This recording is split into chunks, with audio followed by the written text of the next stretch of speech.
every one of us have a cry inside that says, I was meant for more because I was made for more. Every one of us want to know that our life matters, that we can make a difference. And so what is that difference that you were made for? What is the more that you were made for? Right now, as you drive down the road, everywhere you go, you're seeing signs that say like, now hiring, help wanted, right? Because 4.5 million workers each month in America are resigning their jobs. They're calling it the Great Resignation. 4.5 million workers, and maybe that was you, or maybe you obviously you're gonna know someone, and we see it everywhere. And so what does that mean? Well, it means that for the people that are still working, they're having to pick up the slack, right? They're working longer hours, they're having to carry more weight, they're picking up for others that are no longer there because now those companies are having a harder time getting new workers to come in. And so right now, you might be doing more, even though you feel like you were meant for more. So you're working more hours or you're trying to do more work. And so then there's others of you did resign or you know people who've resigned and the people are asking questions why, right? And so there's a variety of different reasons. Some just realize it's a good time to retire. And so they've stepped away from the workforce just to go into retirement. Others, it's issues with the pandemic, right? Maybe it's a lack of childcare, and so you're staying home, or you know someone who's staying home to take care of the kids instead of being in the workforce. Or others are finding challenges with their kids being in school online. They're not yet back in school, or they're dealing with issues with masks or whatever, and so they're staying home with their kids. And so that's certainly part of it. But another leading factor is burnout. People are burned out because they were working through the pandemic and they just got to the point where they say, I can't take it anymore. While others are going back to school or they are looking for better pay, looking for another job with better pay. And then still others are saying, my company wants me to go back to work in the physical office, and frankly, I realize I can work from home. And so there's a variety of different reasons, but at the core, you could say that what's going on with this great resignation is really, we recognize that it's this basic human desire for more, to matter, to find meaning. In fact, the guy who coined the phrase, the Great Resignation, is a business professor, Anthony Klotz, who wrote this about this season. The pandemic has made many realize their job does not contribute enough or at all to their pursuit for happiness and meaning. And they have decided to invest their energy elsewhere, in new jobs, in new careers, or in other aspects of their lives, like investing into their family, into travel, or into creative endeavors, right? And so what he's saying is people realize that what they were doing wasn't fulfilling, and so they're looking for something else to fulfill, something else to help them matter. And I think within every one of us, there is this deep cry for more. I was made for more. I was meant for more. And so we have dreams inside of us. And so I want to introduce you to a guy who is known for his dreams. His name is Joseph, and his story is in the Bible. It's found in the book of Genesis. And his story matters not just because he had dreams, or even because he had God-given dreams, but they matter because he's part of a bigger story of how God revealed his love to all of us. And so the way God does that, or did that, was he chose one man named Abraham.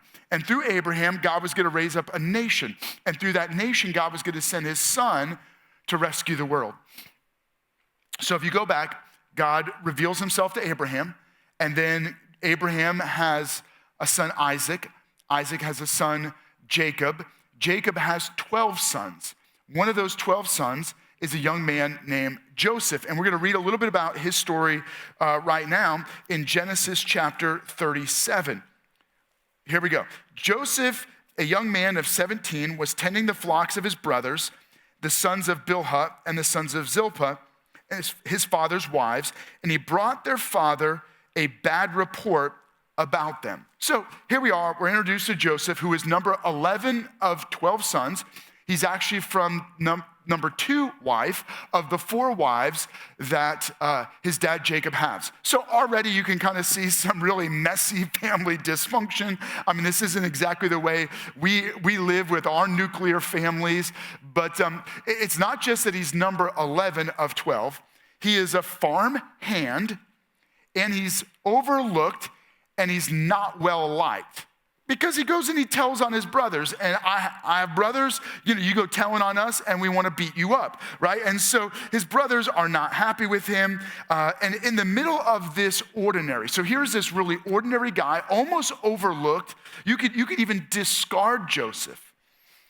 But God decides to give Joseph a dream. And so that's where our story continues. Joseph had a dream, and when he told it to his brothers, they hated him all the more. He said to them, listen to this dream I had. We were binding sheaves of grain out in the field when suddenly my sheaf rose and stood upright, and your sheaves gathered around mine and bowed down to it. Quite a dream. So Joseph has this dream, and he believes it's a dream from God, that somehow they were all out working, or you saw, right? Kind of these fields, and these sheaves of wheat are all laying down, and his sheaf, it stands upright, and all the other sheaves come and they bow down to him, right? And so he has this dream, and somehow in it, he's interpreting it to mean that he is gonna rule, he's gonna be a leader over his own family. As you can imagine, his brothers who already don't like him, it says they hated him. You can imagine their response. Before I get to their response, let me just say this. Every one of you were made for more. The reason why you feel like you were meant for more is because you were made for more by God. Inside every one of you is the dreams of God. You have not only your physical DNA, but there is spiritual DNA inside of every one of you that meant you were designed by God with purpose and destiny. It's written into the fabric of who you are, which means when you're going through the motions of life, when you're in the mundane, when you're in the routine, there's gonna be something pulling you that says, I was meant for more. And like Joseph, it took him receiving a dream to recognize at a young age, I was meant for more. But not everyone always can see that, and not everyone's gonna agree with that. In fact, here's what his brothers do. His brothers said to him, do you intend to reign over us? Will you actually rule us? And they hated him all the more because of his dream and what he had said. And then he goes and he tells his father, and here's his father's response. When he told his father, as well as his brothers, his father rebuked him and said, what is this dream you had? Will your mother and I and your brothers actually come and bow down to the ground before you? And his brothers were jealous of him, but his father kept the matter in mind. Some people will become jealous of your dreams. Others will just wonder about your dreams. But very often what happens is life collides with our dreams. When Jacob's sons, who became jealous of Joseph's dreams and hated him, conspired against Joseph, they eventually threw him in a pit. And his dreams were getting buried. He ends up in prison. His dreams are locked up. And the point is, in life, we have big dreams, wildest dreams that collide with reality. And when reality hits against our dreams, we can slump into despair and disappointment, discouragement. We can slump into just living for ourselves, and that's where our desires take over. We begin to put our dreams aside and just live for ourselves, pursue our own desires. So my challenge to you from this story of Joseph, as you're applying it to your own self, is don't settle for your desires. Discover God's dreams for your life. Don't just settle for your own desires. Pursue God's dreams. In order to pursue God's dreams, you gotta discover God's dreams. So why do we settle? Well, we settle for our own desires because our desires make us feel good. Our desires are about me, right? What I want, what makes me feel good, what I like, what I enjoy. And so we pursue a life of chasing our desires rather than living for God's dreams. And then our desires lead to defeats and disappointments, and worse, they lead to destruction because our desires are hardwired to lead us in a wrong direction. Why would I say that? Because you and I have misaligned desires. We're spiritually broken. We're separated from God. And so while we think that our desires are for our good because they feel good, what we discover quickly is that just because it feels good doesn't make it good.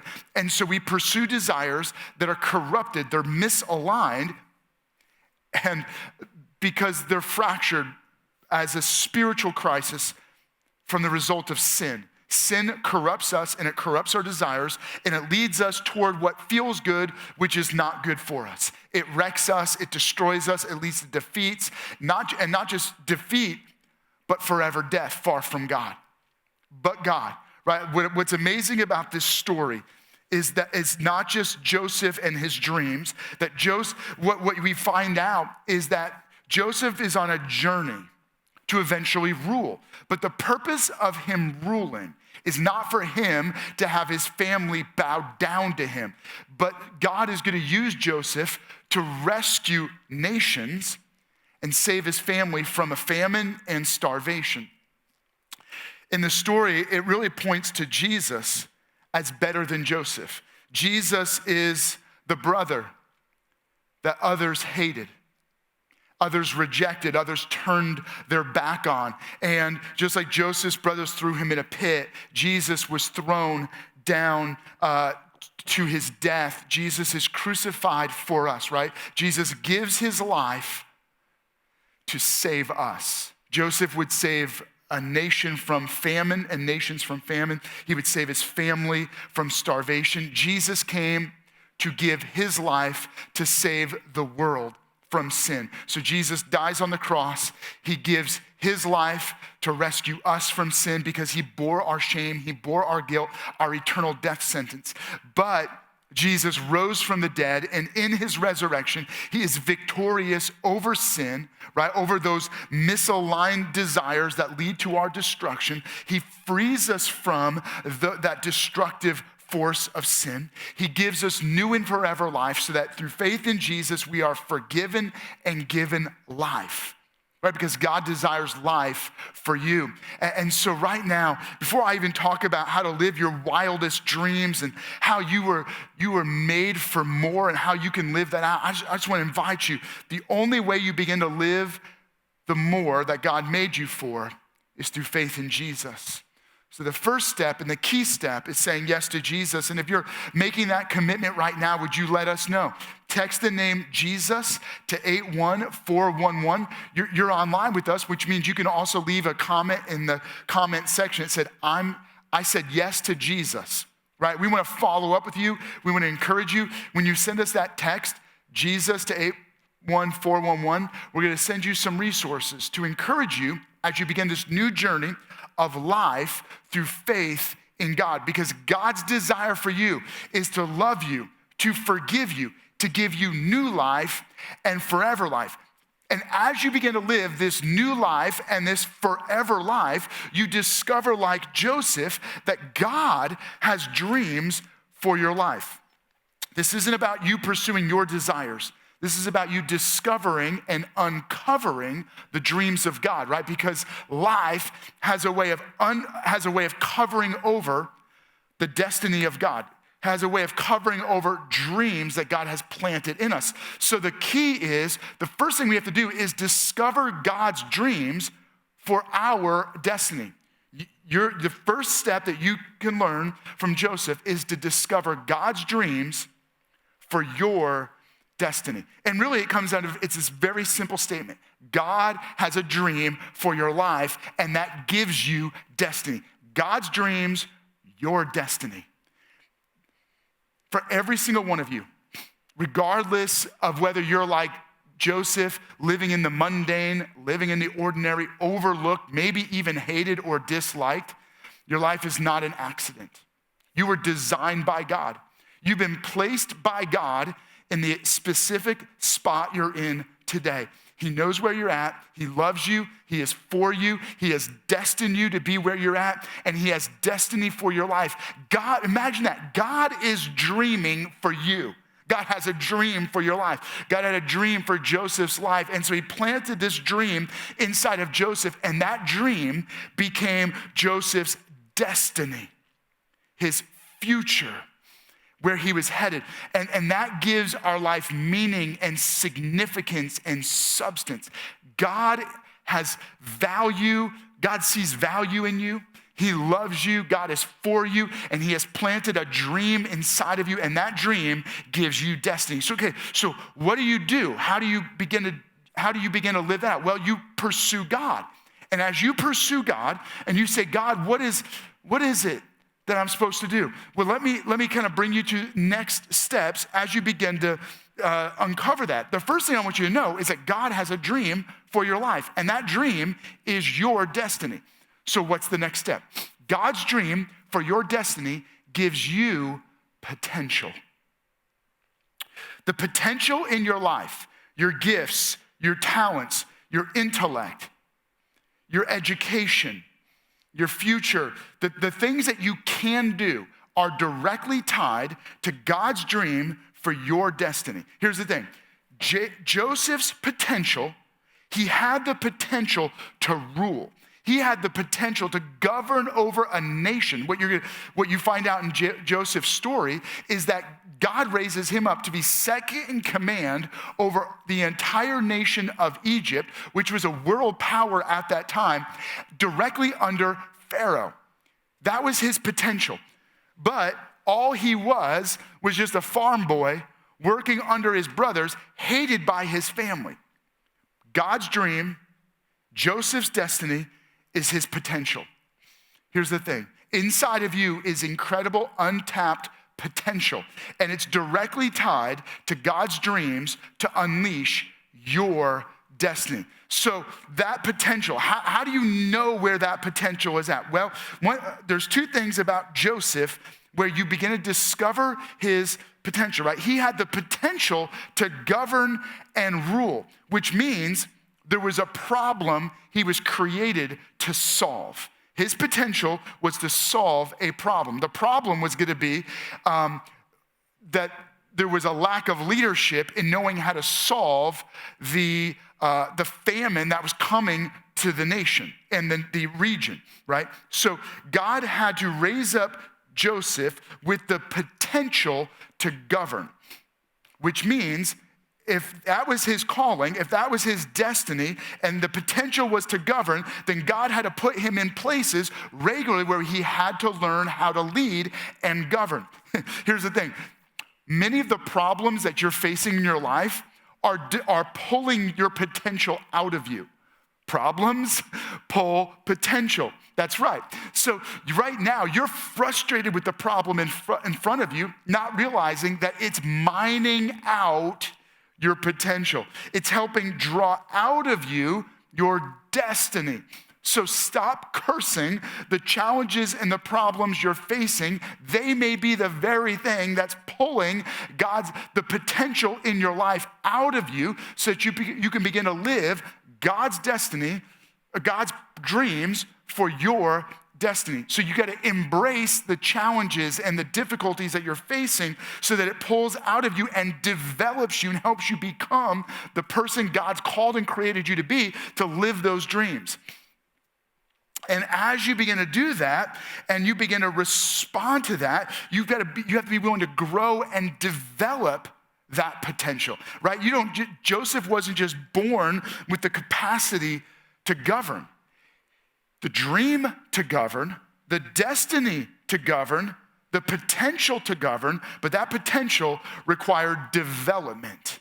Destiny requires development, which means you have to be willing to grow and develop and stretch and be strengthened. So how are you right now growing and being strengthened in your potential so that you can fulfill the destiny in God's dreams for your life? Okay, so the next thing that happens is we discover this potential, and this potential collides with problems that stretch us and strengthen us and grow us so that we can become the person that God's called us to be. Well, Here's what you discover on the journey of developing your potential.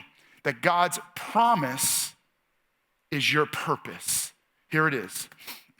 The promises that God has for your life, these dreams that God has put in your life, they drive your purpose. This is the why.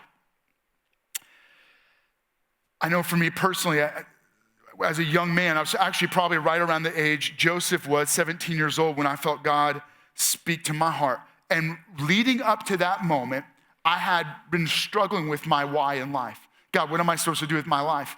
And at that young age, what I was looking for was I wanted something to live for and even die for.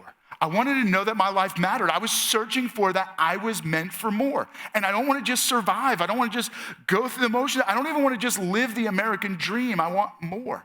I want to know that my life matters.